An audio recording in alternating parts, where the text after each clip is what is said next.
में है तो कल उस शहर में। तब तो सुना था, आज भटक रहे हैं लेकिन बड़े आनंद के साथ। आनंद के लिए नहीं भटक रहे, आनंद में भटक रहे हैं। 9 तारीख से घर से निकले हैं।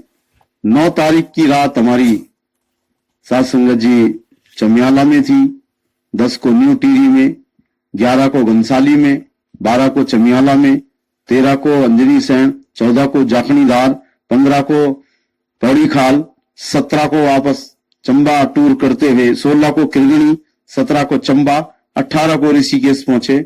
2-3 दिन बच्चों के साथ रहे और फिर फेरा शुरू हो गया। और अब कुमाऊं के इन जगहों से साथ संगत जी बहते चले जा रहे हैं।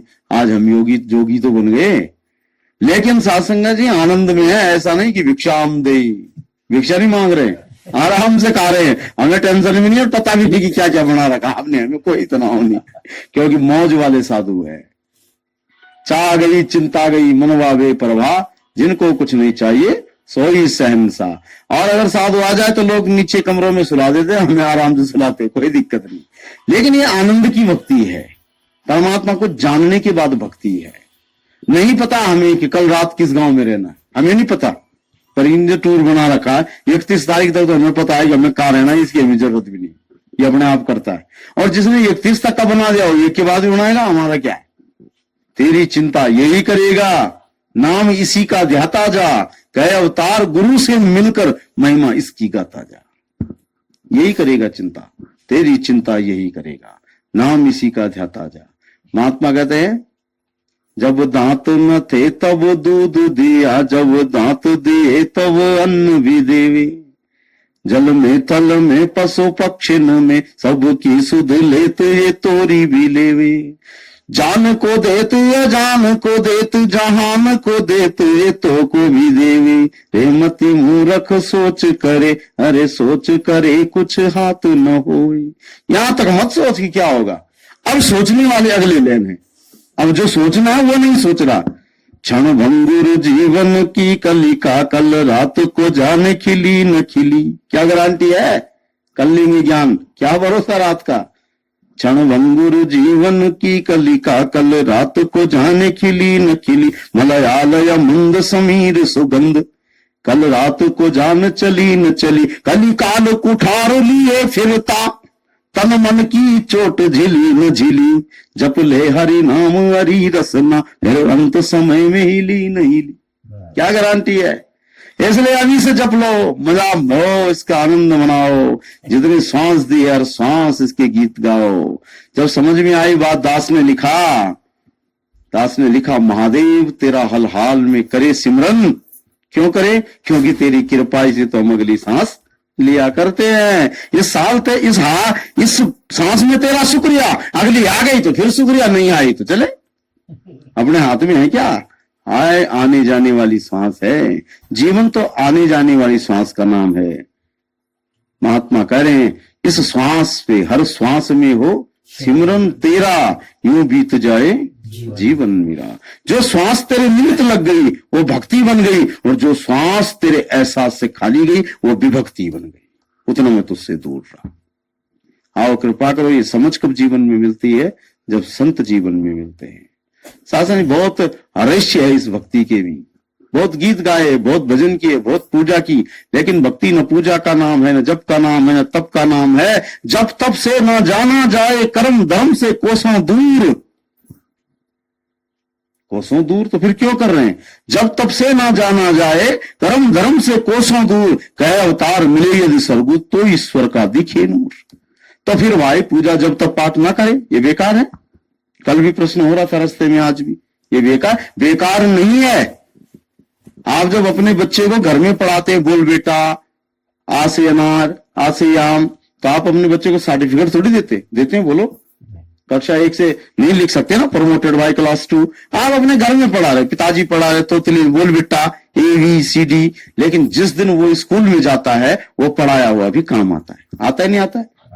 जब टीचर बोलता बोलो जी क्या क्या आता बच्चे को, हाँ जी ABCD Z तक सब आता है। अब वो कहते, ये तो नहीं बोलता कौन से स्कूल से पढ़ के आया। ठीक है, इसका मतलब 2 टेस्ट होते हैं, इसका मतलब माँ बाप का भी रुझान है बच्चे की तरफ। पता लग रहा बच्चा उदास है, माँ बाप भी परेशान है, महाराज हम भी अनपढ़ ही भी अनपढ़। तो एक तो माँ बाप का भी पता लगता है, संस्कार का पता लगता है कि संस्कार कैसे दिए। दूसरे बच्चे को, टीचर को इजी हो जाता है कि अब मैं सीधे इसको चित्र अल्फाबेट आगे की पढ़ाई शुरू करा दूंगा। ऐसे ही महात्मा करे जब तब पूजा पाठ, ये LKG है, इनसे क्या मिलेगा? भगवान नहीं। इन सारे कर्मों से भगवान नहीं मिलता। सब कर फल हरि भगति सुआई, सारे कर्मों का फल है परमात्मा की भक्ति, पर परमात्मा की भक्ति मिलती नहीं है। लिखा तो है कि परमात्मा की भक्ति इन सब कर्मों से मिलती है, पर भक्ति कदापि नहीं मिलती, किसी को भी नहीं मिली। इतिहास गवाह है, किसी को भी नहीं मिली। यहां तक महात्माओं ने कहा हमारी बात तो छोड़ो, रामकृष्ण और नानक भी स्वयं नहीं इसको जान सके। जो स्वयं भगवान के अवतार है, जिनको हम भगवान कहते हैं, पूछते हैं, वो भी नहीं जान सके स्वयं। रामकृष्ण और नानक भी स्वयं में इसको जान सके। गुरु बिन भवनिधि तरहि न कोई, जो विरंची शंकर सम होई। शंकर ही क्यों ना हो जाए, तो गुरु तो बनाना ही पड़ेगा। तो महात्मा कहता फिर इन जब तब से क्या होता है? अरे भाई, महात्मा समझाते हैं कि इन जब तब पूजा पाठ से क्या होगा, एक बहुत बड़ा काम होगा। क्या होगा? तुम्हारी श्रद्धा में गिरावट बढ़ेगा, श्रद्धा बनेगी, तुम्हारे अंदर जिज्ञासा का जन्म होगा। जो धर्म ग्रंथों में पढ़ा उसे जानने का अनुराग जागेगा, और वो श्रद्धा तुम्हें खोज पर भेजेगी, और खोजते खोजते तुम्हें गुरु मिलेगा। इन सारी यात्राओं का फल है सदगुरु। सब कर फल हरि भक्ति सुआई, इन सारे कर्मों का फल है लक्ष्मण, भक्ति जीवन में आती है। लक्ष्मण ने कहा तो फिर पूजा पाठ करो, भक्ति मिला। कहता नहीं, सब कर फल हरि भक्ति सुआई, पर सो बिन संत न काहू पाई, वो बिना संत की नहीं मिलती। इसलिए सारे कर्मों का फल है, तुझे कोई संत मिलेगा। और संत क्या करेगा? संत तुझे गुरु से जोड़ेगा। गुरु क्या करेगा? गुरु तुझे ईश्वर से जोड़ेगा। और ईश्वर क्या करेगा? तेरी भक्ति का मूल पड़ जाएगा। जैसे एक लड़की होती है, युवा होती है, उसके मन में अनुराग जागते हैं, जागने भी चाहिए। जीवन है, अनुराग जागता है कि मेरे जीवन में एक सुंदर राजकुमार हो, सुंदर पति मिले। अगर अनुराग ही नहीं जाग रहा, उसके अंदर इच्छा ही नहीं जाग रही, तो शादी करके क्या हो जाएगा? इच्छा जगती है, अनुराग जागता है, सयानी होती है, माता पिता को चिंता होती है, और समय अनुकूल। अगर उसे कहे हो गया भाई तेरा अनुराग जाग गया, पुकारती रहे पति मिल जाए, पति मिल जाए, 80 साल तक पुकारती रही पति मिल जाए, तो उसके बाद आवाज आएगी बंद कर दे बहन जी, अब 80 की तो हो गई, अब क्या पति मिलेगा? बोलो, समझ है, चेतन है हम, उसके मामले में बड़े चेतन है। हम भी चेतन है, माता पिता भी चेतन है। लड़की को पति चाहिए तो 18, 19, 20 साल में ही चाहिए, 80 साल में थोड़ी चाहिए। लेकिन आत्मा का पति वो 80 साल में लगा है। तुम हो एक अगोचर सबके प्राणपति, किस विधि मिलाऊं दया मया। भगवान के उधर बेटा सारी जिंदगी विधि पूछता रहेगा, सारी जिंदगी विधि पूछता रहेगा। आंख से दिखाई नहीं दे रहा, कान से सुनाई नहीं दे रहा, टांग चलने में असमर्थ हो गई, 36 बीमारियों का घर बन गया, अभी भी बहु बेटियों के मुंह से बाहर नहीं आ पाया, और फिर भी कह रहा किस विधि मिलाऊं दया मया। ठीक है, फिर 84 का चक्कर काट के दोबारा मिलेंगे। हमें तो हमारे पास बहुत समय है, परमात्मा में समय ही समय है। समय कमी हमारे पास है क्योंकि हम पे समय लागू होता है, परमात्मा पे समय लागू नहीं होता। हे उमा, मुझ पर समय का कोई प्रभाव नहीं पड़ता। करालम महाकाल कालम कृपालम, मैं काल से परे हूं, मुझ पर समय का कोई प्रभाव नहीं पड़ता। तेरी 84 होगी, मेरी तो 84 भी नहीं होती और 88 भी नहीं होती, क्योंकि मैं तो इस सबसे परे हूं। आओ शासन की कृपा करो। ये समझ कब मिलती है? जब सदगुरु जीवन में आता है, सदगुरु परमात्मा से जोड़ता है। आप लोगों ने सत्यनारायण की कथा सुनी? जिन्होंने सुनी हो, हमारे यहाँ तो बहुत होती है, यहाँ कहीं होती है शादी ब्याह में सत्यनारायण की कथा। तो सत्यनारायण की कथा में यही है कि कथा नवमी सारण्यम शुरू होती है कथा के। एक बार नवमी सारण्य के किनारे नारद जी ने जगत की दशा को देखा, दिशा को देखा, अस्त व्यस्त वातावरण है, और उस दुख को लेकर के वो भगवान के पास गए, और भगवान ने कहा मेरा ये परम ज्ञान दुनिया में बांट, दुनिया सुखी हो जाएगी। अब कहानी मोड़ लेती है। ज्ञान तो छूट गया, क्योंकि पंडित जी को पता ही नहीं ज्ञान क्या है। मैं कटाक्ष नहीं कर रहा हूं, पर सच्चाई है, ज्ञान तो छूट गया। अब कथा आती है कि नारद जी से इस ज्ञान को एक लक्कड़हारे ने सुना। लक्कड़हारे ने ये कथा विधि विधान से करी। लक्कड़हारे के घर में यही कथा कलावती ने सुनी। कलावती ने इस कथा को किया, उसकी बेटी की शादी हो गई, उसके दामाद के मन में जो अहंकार जागा। एक बढ़िया ने कथा सुनी, बड़ा विस्तार है, मैं उधर नहीं जाऊंगा, फिर वही कथा शुरू हो जाएगी। फिर वो आगे बढ़ते हैं कि उसके बाद जो है एक दंडी स्वामी ने उसके अहंकार को तोड़ दिया। फिर एक राजा ने प्रसाद का अपमान किया।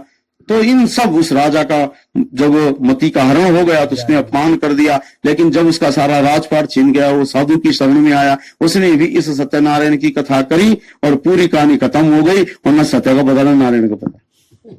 बोलो है क्या था सत्यनारायण? कहानी क्या थी? वो कहानी क्या थी जो नारद जी ने सुन के आए थे? वो कहानी क्या थी जो लक्कड़हारे के घर में हो रही थी? वो क्या थी? जो लक्कड़हारे के घर में कलावती ने सुनी, वो क्या थी? हम तो प्रसाद में रह गए। वो क्या थी? वो सत्य क्या था? वो राज क्या था जिसको सुखी करने के लिए भेजा था?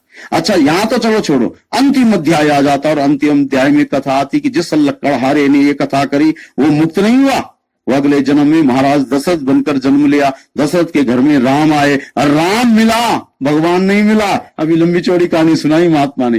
राम मिला, अंतिम समय में राम के द्वारा फिर ज्ञान मिला, और ज्ञान मिला तो दशरथ मुक्त हुई।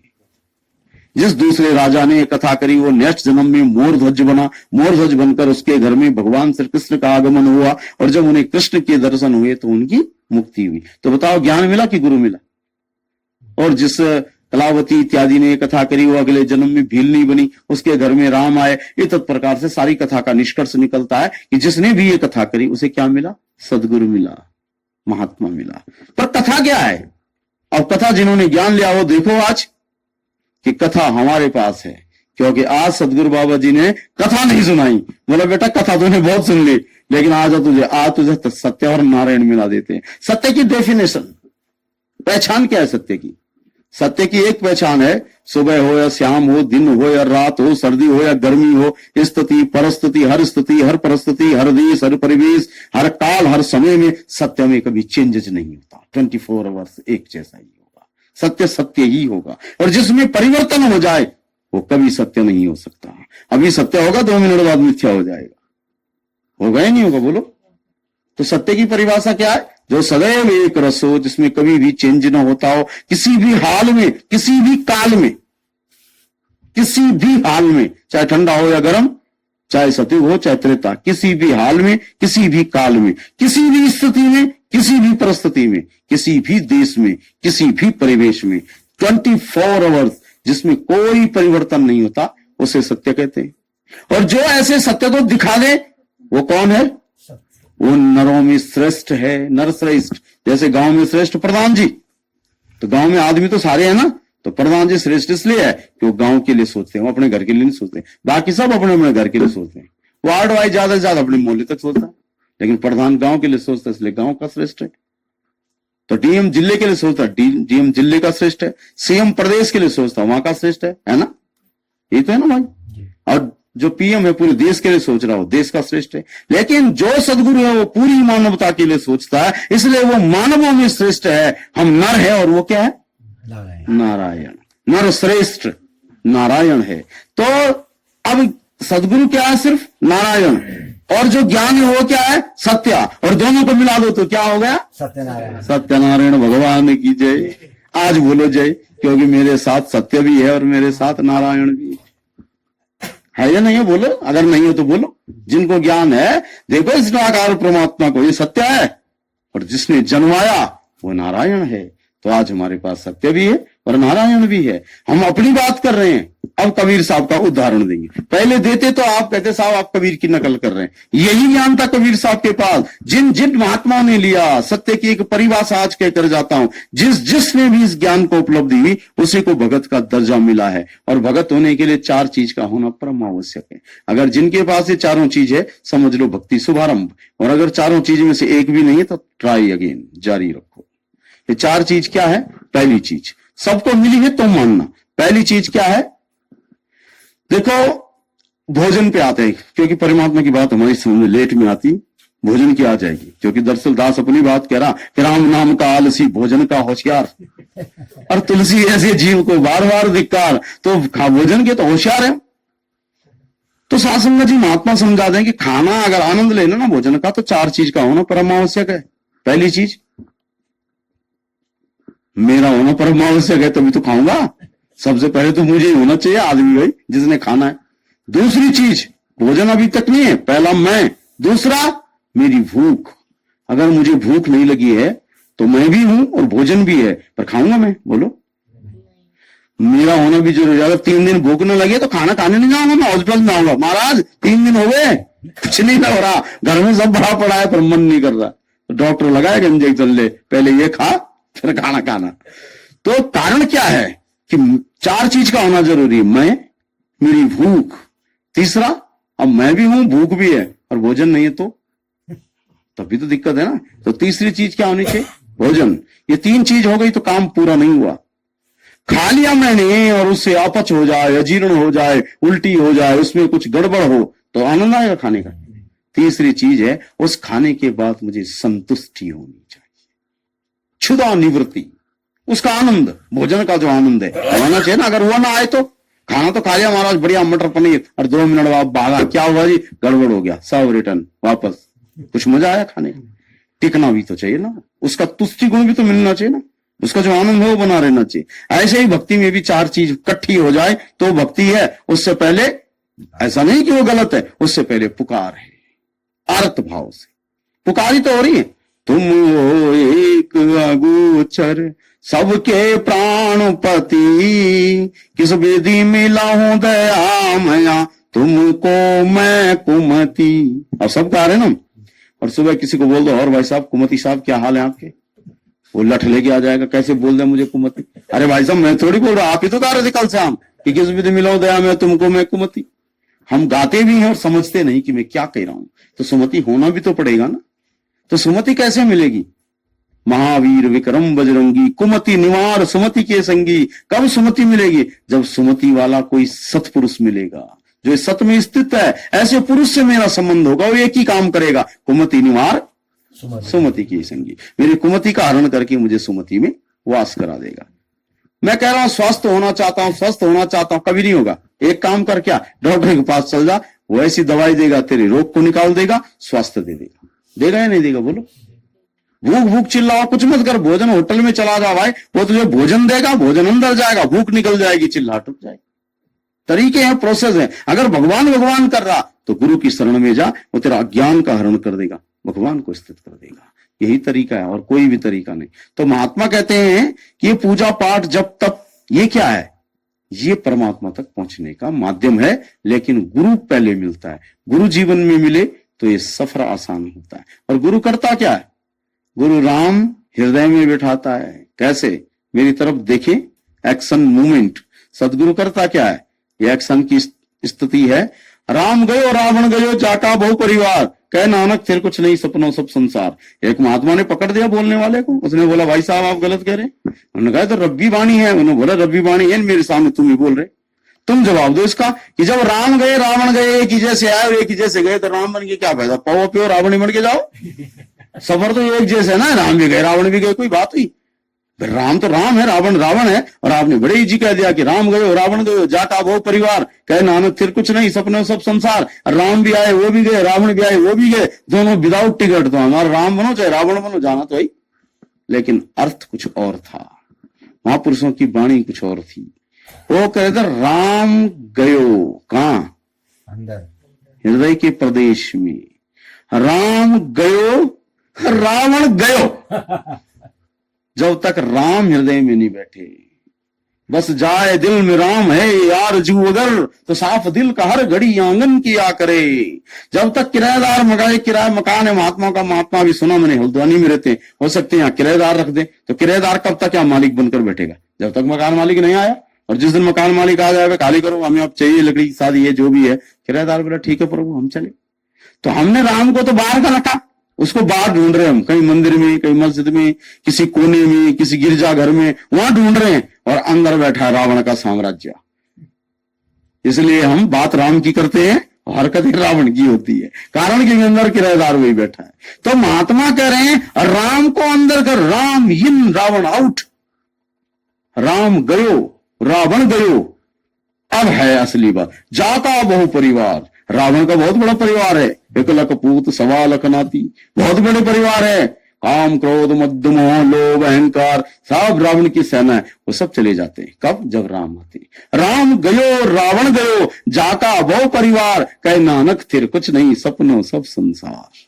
ये सारा संसार सपना है, हकीकत में तो राम ही अपना है।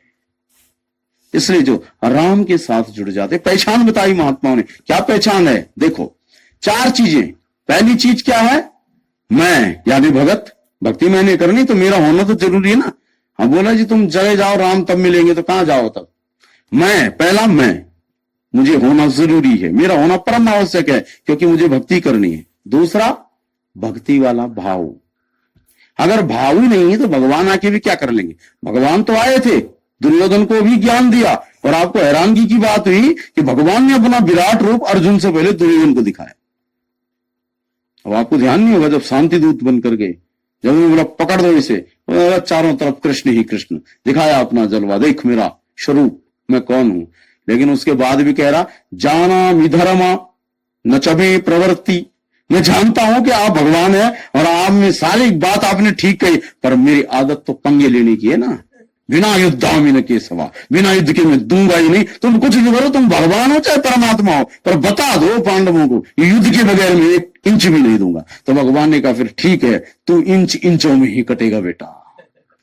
वो महापराक्रमी भीम रथी सोनित की धार बहा देगा, वो परम पराक्रमी अर्जुन, वो तुम्हारे सब कुछ इंच में बांट देगा। अभी भी भक्त है, मैं तुझे ज्ञान देने आया। कहता ना, जाना भी धर्मा, जान भी गया, पढ़ा लिखा था, मूर्ख नहीं था। जाना भी धर्मा, जो इतनी बड़ी राजनीति कर रहा हो मूर्ख होगा? बहुत विद्वान है आज भी राजनीति में। जाना भी धर्मा नचमे प्रवृत्ति, जाना भी अधर्मा, मैं जानता हूं मैं गलत कर रहा हूं, पर नचमे निवृत्ति, जब पौवा मेरा छूट ही नहीं रहा तो क्यों बोल रहे तुम संगत में आओ? अभी पीने दो, 2 साल बाद आएंगे, अब रहेंगे तो आएंगे। इसलिए साथ संगत जी, महत्वपूर्ण बात यह है कि जान भगवान तो सबके लिए है, पर भाव हो भक्ति का तो काम होगा ना। तो पहले मैं, और दूसरा मेरा भाव, और तीसरा कौन? जो मुझे परमात्मा से जोड़ दे, सदगुरु। और चौथा कौन? चौथा मेरा आनंद, परमात्मा। 3 चीज का होना जरूरी है। मैं हो गया, मेरा भाव हो गया, परमात्मा हो गया, और आनंद हो गया। सदगुरु परमात्मा एक ही है, मेरा आनंद हो गया। ज्ञान लेने के बाद आनंद भी तो आना चाहिए ना। अब 6 साल से संगत में आ रहे, क्या महाराज? हाँ प्रभु, ज्ञान भी समझ में आ गया, सब कुछ ठीक है, तो उदास क्यों है? क्या करे महाराज, अब बस मन मिटता नहीं उदासी। तो मन जब लगा ही नहीं, उदासी है, तो ज्ञान लेके भी क्या फायदा हुआ? उससे बड़ा जब उदासी रहना था तो बिना ज्ञान के रहते, कम से कम ज्ञान तो बदनाम ना होता। बोलो, है या नहीं है? इसलिए महात्मा, अब देखो, क्या अर्जुन के पास ये 4 चीज थी? कंपेरिजन करो। अर्जुन का भाव जो परमात्मा से तर्क कर रहा है, परमात्मा, और अर्जुन का स्टेटमेंट नोट करो, क्या कह रहा अर्जुन? तम मादिदेवा पुरुषा पुराणा तम मत्स्य विश्वस्य परम निधाना वेतासि वेदा च परम च धामा त्वया ततम विश्वमनंत रूपा। हे प्रभु, अब मुझे आनंद आ गया। चलो दूसरा, मीराबाई पहले से भजन गा रही, सखी रे मेरा दर्द न जाने कोई, सूली ऊपर सेज पिया की किस विधि मिलना हो। और रविदास जी के दरबार में क्या पहुंची एक बार कि रविदास जी ने एक इशारा दिया और मीरा घुंघरू बांध कर नाच पड़ी। मीरा को पूछा क्या मिला? 4 चीज हो गई। मीराबाई कह रही अब 4 चीज मिल गई। मीराबाई का भाव, परमात्मा, गुरु रविदास जी के घर, और उसके बाद मीरा का आनंद। मीरा आनंद में झूम गई। क्या मीरा कोई भिखारी थी कि उसके पास आनंद नहीं था? राजघराने की बहू है, और राणा परिवार की, और वीरांगना है। युद्ध लड़कर जो अपने नाना के संग उसने बचपन से युद्ध सीख लिया था, युद्ध कला में कौशल, पढ़ी लिखी, राजघराने की जवान लड़की, किस बात की कमी उसके पास थी? पर आखिर क्या था ऐसा जो उसे राजघराने में आनंद नहीं आया, और वो झोपड़ी में रहने वाला रविदास उसे डोज पिला गया आनंद का? क्या था?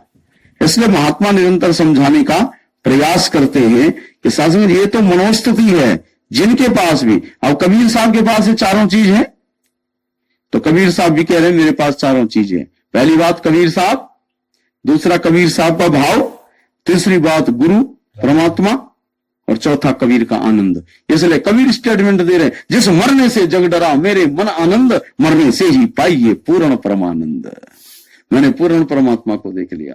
गुरु गोविंद सत्य भी और नारायण भी, स्टेटमेंट नोट करिए क्या कह रहा? सत्य भी है, नारायण भी है, गुरु गोविंद दोनों खड़े काके लागों पाए। पूछा किसको प्रणाम करूं, और फिर समर्पित हो गया ना, पहले गुरु को नमन करूं, क्यों, क्या गुरु और परमात्मा में कबीर साहब ने क्यों चूज किया कि मैं गुरु को नमन करूं? क्योंकि कबीर साहब कह रहे हैं, परमात्मा जी आप कल तक भी मेरे साथ ही थे, पर जब तक गुरु नहीं मिला तुम नजर नहीं आए, इसलिए पहले गुरु को नमस्कार, क्योंकि पहले गुरु आया फिर तुम आए, भले तुम हो पुराने, भले ही तुम पहले से ही हो। इसीलिए कबीर साहब ने एक और महत्वपूर्ण वचन कहा, और वो वचन बड़ा महत्वपूर्ण है। कौन सा वचन? कि कर्ता करे न कर सके गुरु चाहे सो होय। 3 लोक 9 खंड में गुरु से बड़ा न कोई। 3 लोक देखा, पहला लोक, दूसरा लोक, तीसरा लोक, 3 लोक, और 3 लोक में 9 खंड, 3 3 6 और 3 9। तो इन 3 लोक 9 खंड में पूरा ब्रह्मांड नाप दिया।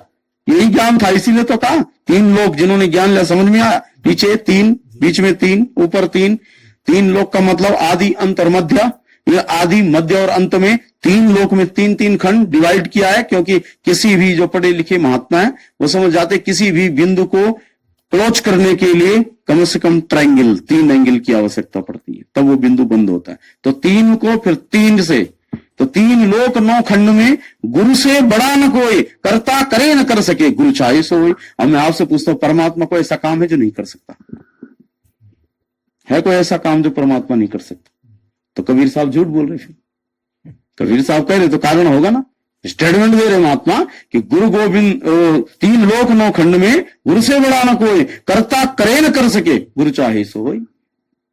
गुरु कर सकता है, भगवान नहीं कर सकता। एक काम है जो भगवान नहीं कर सकता, बोलो क्या? भगवान अपने आप को जन्मा नहीं सकता। इसलिए कबीर साहब कह रहे हैं कि 3 लोक 9 खंड में गुरु से बड़ा न कोई, कर्ता करे न कर सके। दिन रात तेरी गोद में पड़ा हूं, तेरे साथ रहता हूं, फिर भी तू मुझे परिचय नहीं करा रहा। गुरु ने आके 1 मिनट में करा दिया।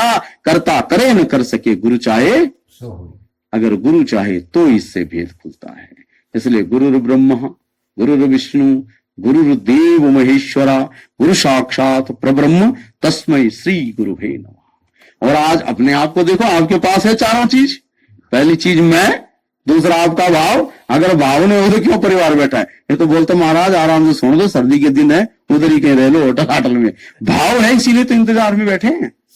भाव है, मैं हूं, मेरा भाव है। तीसरी चीज, मेरे पास गुरु सत्य नारायण दोनों ही है। और चौथी चीज, उसका आनंद है। इसीलिए तो 18 दिन के घर से बाहर आ रखा हूं, नहीं तो मेरे घर में कोई आनंद की कमी है? पत्नी बच्चे मकान दुकान सब है भगवान की कृपा से, क्या जरूरत 18 दिन घूमने की? लेकिन आनंद आ रहा है।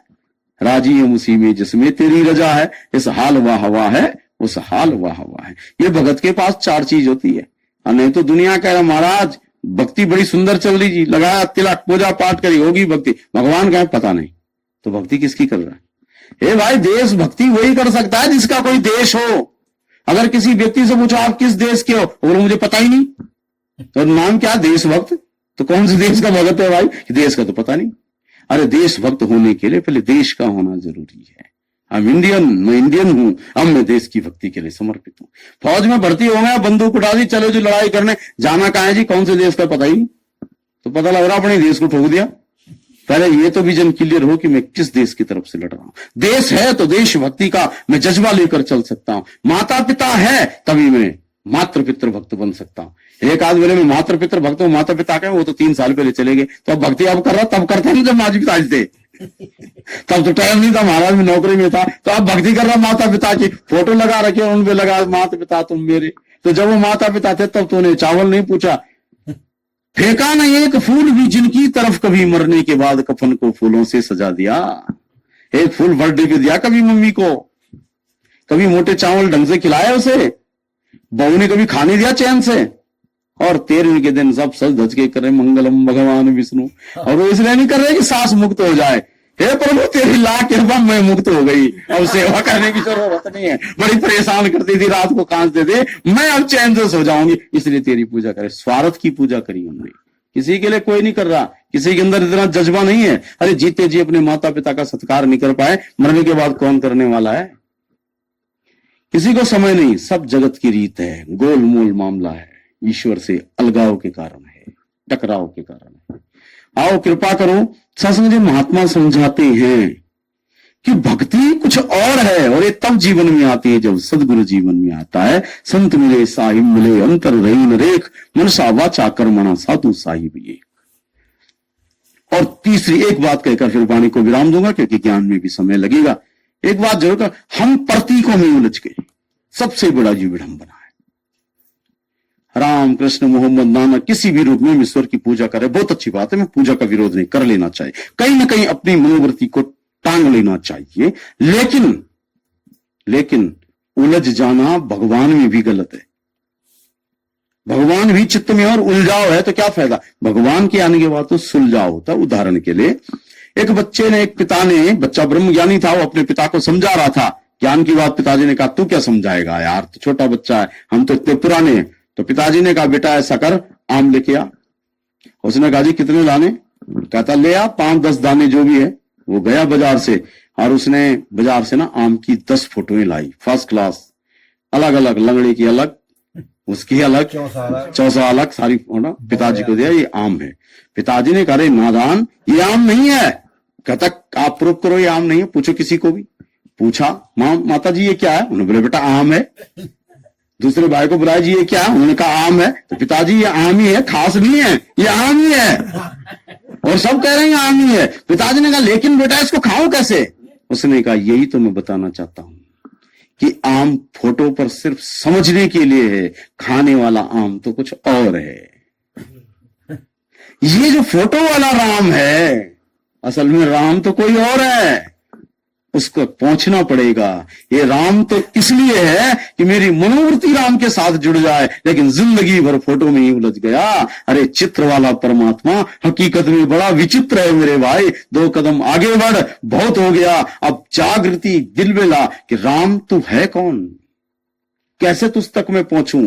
तेरी फोटो तो मैंने देखी है, जिसका प्रीतम है परदेसी उसकी काली रातें हैं, जिसका प्रीतम संग पिया की मिलती सब सौगाते हैं। बहने समझ जाएगी, करवा चौथ का व्रत होता ना, रखते होंगे आप लोगों में से। अगर पति प्रदेश में है तो कैसे व्रत खोलते हैं, फोटो सामने देखते हैं।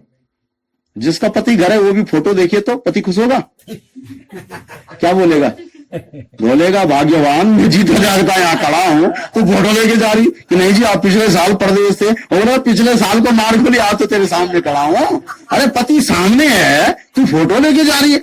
एक माँ अपने बेटे को फोन करे, तेरे बगैर मन नहीं लग रहा, तेरी फोटो को देखकर ही दिल बहलाती हूं। और बेटे ने सोचा चलो आज माँ को मिल के आते हैं। बेटा घर आया, छुट्टी लेकर गाड़ी पकड़ के माँ के पास आए, और माँ उठे और बेटे को नजर पीठ फेर दे और उसकी फोटो देख कर कहेगा मेरा लल्ला मेरा बेटा। बोलो बेटा खुश होगा, बोलेगा तेरी फोटो देख रही थी तो मेरे को क्यों बुलाया, वहां से इतने रुपए खर्च क्यों किया। फोटो बहुत अच्छी चीज है, देख लेनी चाहिए, पत्नी की भी देख लेनी चाहिए, पति की भी देख लेनी चाहिए, बच्चों की भी देख लेनी चाहिए, एल्बम बना लेनी चाहिए, अलग अलग एंगल में खिंचा लेनी चाहिए।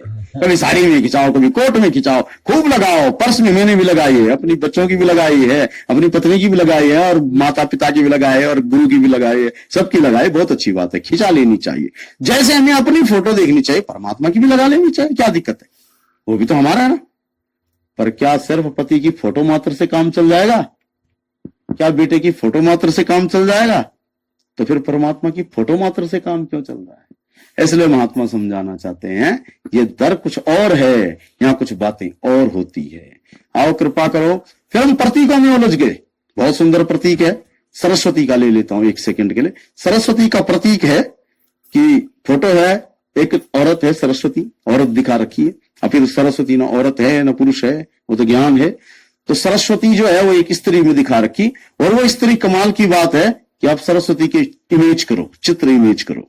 बनाने वाले ने कितना सुंदर बनाया कि सरस्वती सुंदर स्त्री, क्योंकि जो सुंदर नहीं, सुंदर इसलिए नहीं दिखा रखी हो कि सुंदरता की लोग उसकी सुंदरता को देखें। सुंदरता का मतलब है कि सरस्वती सुंदर है, उसका रूप रंग सुंदर हो ना हो, सरस्वती सुंदर है। कहां से सुंदर है, अंदर से, उसकी आत्मा सुंदर है, इसलिए उसे कुरूप नहीं दिखाया। उसकी आत्मा क्या है, सुंदर है, इसलिए उसे सुंदर दिखाया, स्त्री के परिवेश में दिखाया। क्यों दिखाया, कि उसके अंदर मातृत्व है, प्रेम है, करुणा है, यह दर्शाना है। इसलिए उसे पुरुष में उग्रता दिखाई जाती है।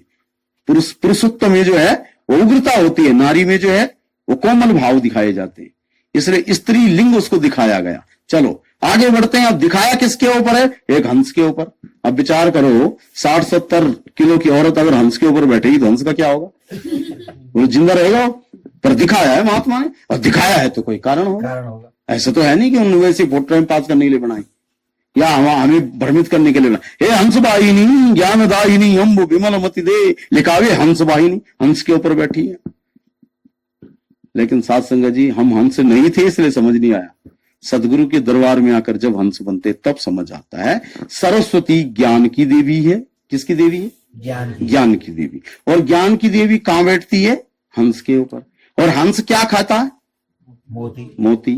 दूध पीता है, पानी को अलग कर देता है। यानी हंस की बुद्धि को क्या कहा जाता है जी? नीर क्षीर बुद्धि। हंस की जो बुद्धि है वो नीर क्षीर, यानी दूध को दूध और पानी को पानी।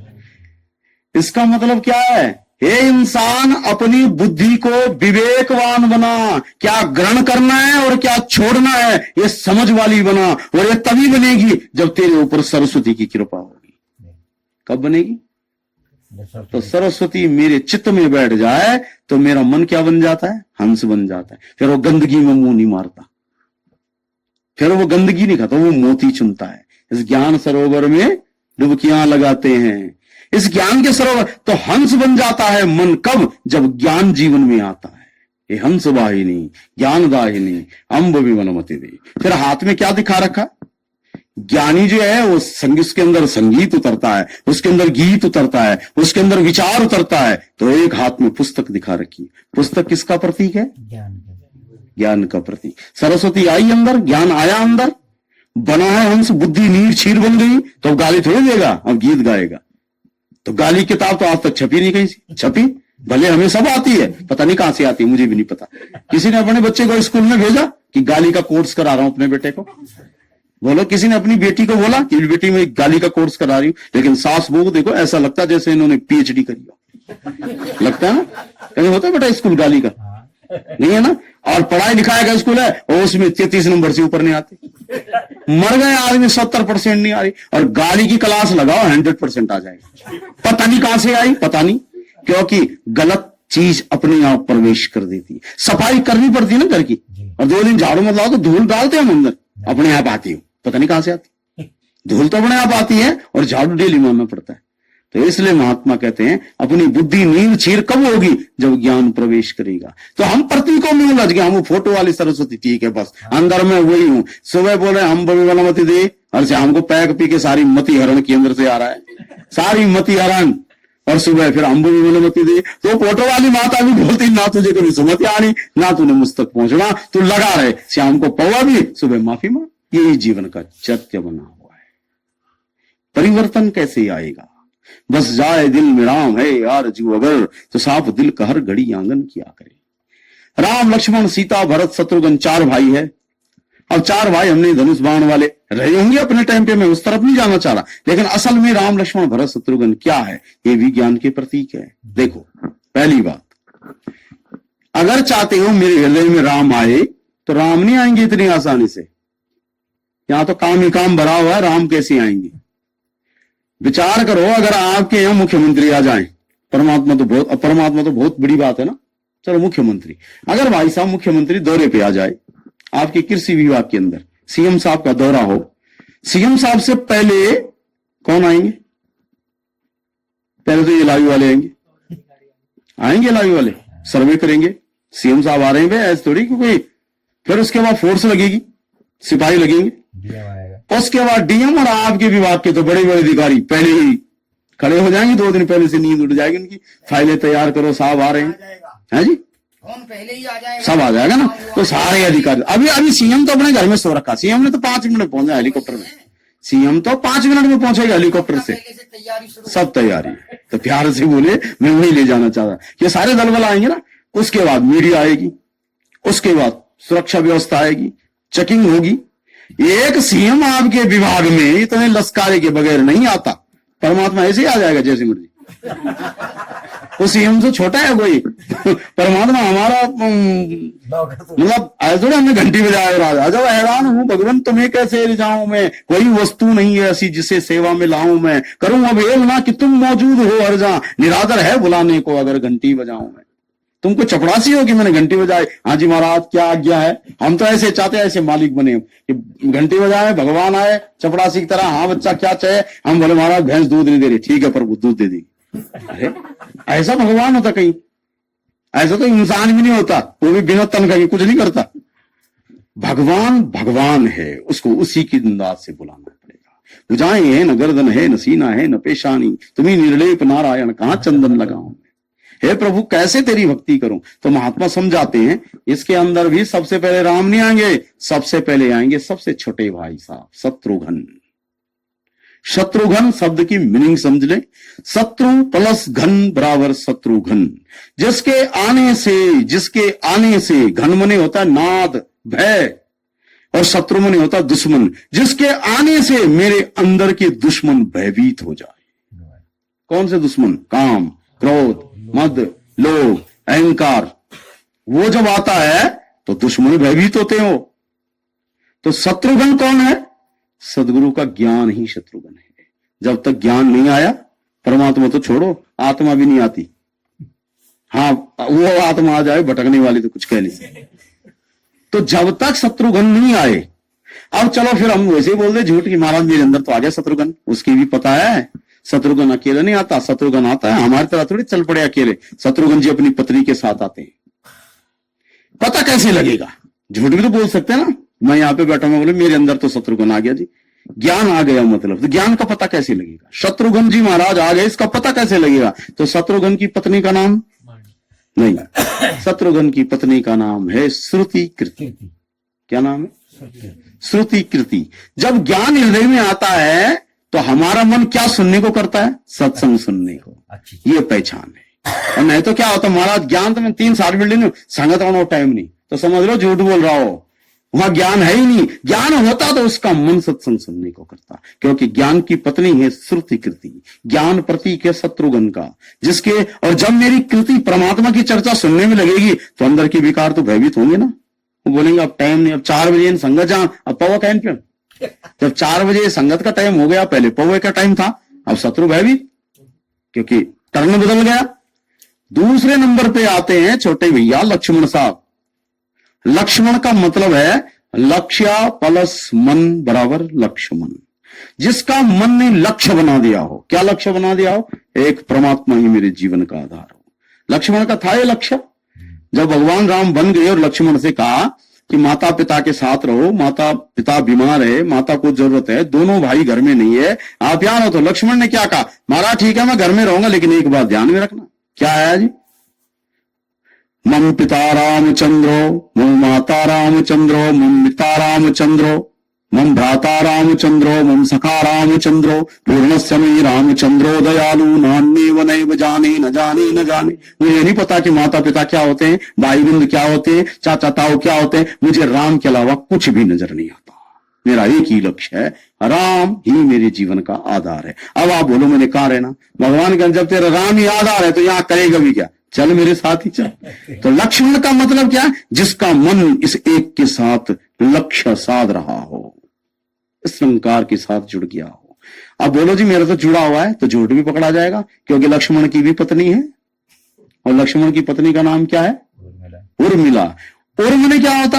हृदय। और मिलना मतलब मिलना। जब मेरा हृदय दूसरे संत को मिलने से प्रसन्न हो रहा हो तो समझ लो मेरे मन में लक्ष्मण जी महाराज आ गए। अभी राम नहीं आए, अभी तो यात्रा चल रही है। अभी आ रहे ना स्काउट आ रहे हैं, मंत्री साहब तो 1 मिनट में आएंगे।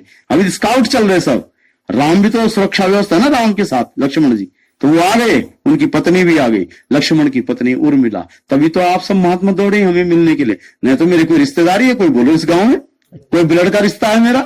कोई रिश्तेदारी भाईबंदी है कोई? आप मुझे नहीं जानते, मैं आपको नहीं जानते। आप चल पड़े, हम भी चल पड़े और बैठे घंटों से सुन रहे, क्योंकि उर्मिला है। ठीक है जी। तीसरा, फिर भी राम नहीं आते, फिर आते भरत जी महाराज। भरत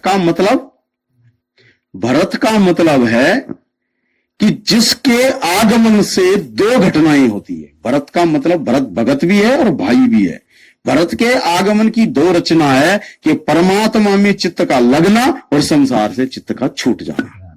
वासना से छूट जाना, निर्वासना से जुड़ जाना, काम से छूट जाना, राम से जुड़ जाना, माया से हट जाना, मायापति के साथ लग जाना, जगत से हट जाना, जगदीश के साथ मिल जाना। ये 2 अवस्था एक साथ घटित होती। अब पता लगाओ ना, एक टांग या कोई एक टांग तक, तो वो दोनों टांगे इधर उधर हो जाएगी। इसलिए महात्मा कहते हैं भरत का, और उसका प्रतीक क्या है, वो भी झूठ नहीं है, उसकी पत्नी का नाम है मांडवी। मांडवी का मतलब होता है जैसे एक माँ के 4 बेटे हों और एक काला और एक गोरा हो, तो बताओ बहन जी माँ को कौन बच्चा अच्छा लगेगा, गोरा या काला? क्यों, एक तो गोरा एक काला, दोनों क्यों लगेंगे? बिल्कुल, क्योंकि दोनों ही उसके, गोरा काला तो पड़ोसी के लिए, उसके लिए थोड़ी है। जरा बोलो उसके सामने कालू, तब देखो माँ तुम्हें ही लालू बना देगी। बनाएगी नहीं बनाएगी, बोलो? क्योंकि माँ के लिए बेटा काला और गोरा नहीं है। उसने दोनों बेटों को बड़े जतन से 9 महीने अपनी कोख में रखा, प्रसव वेदना के बाद उसने जन्म दिया। उसके लिए कोई भी बेटा गोरा और काला नहीं है। अच्छा, उसका एक बेटा अगर डीएम बन जाए और दूसरा बेरोजगार हो, तो माता किससे ज्यादा प्यार करेगी? दोनों को ही करेगी। भले वो रहेगी डीएम साहब के साथ क्योंकि मालिक है, लेकिन प्रेम तो दोनों को करेगी। सच बात है कि डीएम साहब उसे याद भी नहीं रहेंगे, वो यही बोलेगी कि ये बड़ा वाला तो फिर भी ठीक है, अपना खा कमारा, मुझे तो उस लाटे की चिंता है, बोलेगी ना। वो किसकी चिंता कर रही? जो बेरोजगार है। जो बेरोजगार है, चिंता उसी की खाएगी उसे, है ना। ऐसा जब हमारा किरदार बनता है भक्ति में, तब पता लगता है भरत आ गया। फिर नहीं बोलता ये कौन सी जाति का है, ये कौन से कुल का है, ये कुमाऊं का है, ये गढ़वाल का है, ये ब्राह्मण है कि क्षत्रिय है, क्योंकि उसकी स्थिति क्या बन जाती है? मातृवत स्थिति। वो जानता है समम सर्वेषु भूतेषु तिष्ठन्तं परमेश्वरा, सबको बनाने वाला ईश्वर है और मैं ईश्वर के साथ जुड़ने वाला हूं। अभी भी ईश्वर नहीं आया, सर्चिंग पूरी हो गई, अब सायरन बज रहे हैं, बस पहुंचने वाले, अब उड़ेगा हेलीकॉप्टर। अब आएंगे हृदय में राम, और राम आ गए हृदय में, इसका पता कैसे लगे? क्योंकि राम भी अकेले थोड़ी आएंगे। तो राम की पत्नी मां जगदम्बा का नाम क्या है? तो सीता का अर्थ है सी मने शीत और ताप मने ताप। सी मने शीत, ता मने ताप, यानी शीत यानी ठंड, ताप मने गर्मी। जब मेरे चित्त के अंदर राम आता है तो ना ठंड लगती ना गर्म लगता। अब इसका मतलब ये नहीं कि भाई साहब आपने कंबल क्यों रखा। ठंड और गर्म का मतलब कि फिर दुख और सुख का कोई प्रभाव नहीं होता। समम सर्वेषु भूतेषु, दुख और सुख से परे हो जाता है और इंसान आनंद में पहुंच जाता है, जहां दुख और सुख उसका कुछ भी नहीं बिगाड़ सकते। फिर वो गाता है, क्या गाता है? जो गीता में भगवान श्री कृष्ण अर्जुन को इसी अवस्था पर खड़ा करते हैं, अर्जुन मैंने तुझे विज्ञान सहित ज्ञान दिया और कौन पंडित मुझे सबसे प्रिय है? विद्या विनय संपन्न ब्राह्मणी गविहस्तनी सुनिचैव स्वपाके च पंडिता समदर्शनी। ये नहीं लिखा जो पंडित 3 घंटे पूजा करता हो, तिलक लगाता हो, जाति का ब्राह्मण हो, कुछ भी लिखा। क्या कहा? विद्या विनय संपन्न, जो सबसे पहले मेरी विद्या यानी ज्ञान को जानता है। अविद्या माने माया, विद्या माने ब्रह्म, जो मेरे ब्रह्म ज्ञान को जानता है और उसके बाद अभिमानी न होकर के नम्र हो जाता है, विनय से युक्त हो जाता है। विद्या विनय संपन्न ब्राह्मणी गविहस्तनी, जो ब्राह्मण से लेके और हाथी तक मेरा ही स्वरूप देखता है।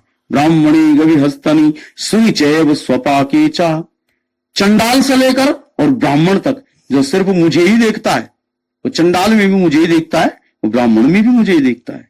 विद्या विनय संपन्न ब्राह्मणी गविहस्तनी सुनिचैव स्वपाके स पंडिता समदर्शनी। ऐसे समदर्शी पंडित के लिए मैं मिलने को चलता हूं, मैं मिलने को जाता हूं उसे जो ऐसा समदर्शी हो जाता है। ये ज्ञान की प्रयोगशाला में होता है, नहीं तो कहां ऐसा हो पाएगा? बोलो, सदगुरु वहां ले जाना चाहता है। समा शत्रु सचा मित्र सम्मान अपमानयो शीतणो सुख दुखेशु समात्मा स दुर्लभा। कौन महात्मा है इस धरती पर? अर्जुन ने कहा महात्मा की पहचान क्या है? समा शत्रु सचा मित्र। अब इनकी भैंस गाय भी कोई नजर लगा रहा और ये उसके लिए प्रार्थना करे उसकी नजर ठीक हो जाए, और जैसे कैसे होता है बोलता मैं उसकी नजर मैं ठीक करता हूं। आज होता नहीं होता पहले, तो अब क्यों प्रार्थना हो रही? बुरे के लिए भी भले की प्रार्थना क्यों हो रही?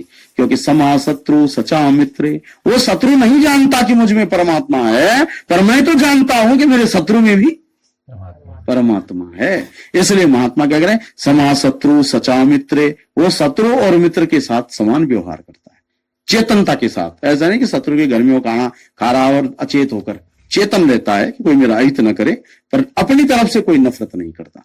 समा शत्रु सचा मित्र सम्मान पमानयो, उसका मान हो फूल पड़े तो भी उसे फर्क नहीं पड़ता, उसे पता है कि मेरे औकात नहीं है, ये जिसके लिए पढ़ रहे हैं उसके लिए पढ़ रहे हैं। और उसका अपमान भी हो जाए तो बोलता मैं था इसी काबिल, पूजा तो तेरे कारण हो रही थी, मैं ठीक इसी काबिल था। समा शत्रु सचा मित्रे सम्मान अपमानयो शीतनो सुख दुखेशु समहात्मा सदुर्लभा। शीत और ताप, दुख और सुख में सम करके ईश्वर की भक्ति करता है, ऐसा महात्मा दुर्लभ है। और ऐसे महात्मा के हृदय में कौन बैठा होता है? राम। किसके साथ? सीता के साथ। और अगर मेरे हृदय में राम और सीता बैठे हैं तो मैं जिसके सिर पे हाथ रख दूंगा उसको आशीर्वाद मिलेगा या नहीं मिलेगा? बोलो। मिलेगा। मेरा शरीर क्या बन जाएगा?